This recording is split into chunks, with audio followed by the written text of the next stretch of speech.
Indian freedom fighter. He was a full name Bal Gangadhar Tilak. He was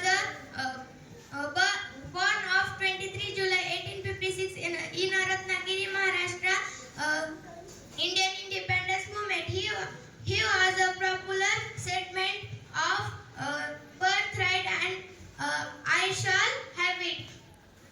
Lokmanya Tilak started Keshri newspaper Keshri and Maratha. Lokmanya Tilak honored the name of Lokmanya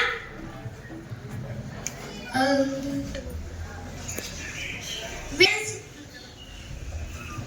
expector. He was a thank you.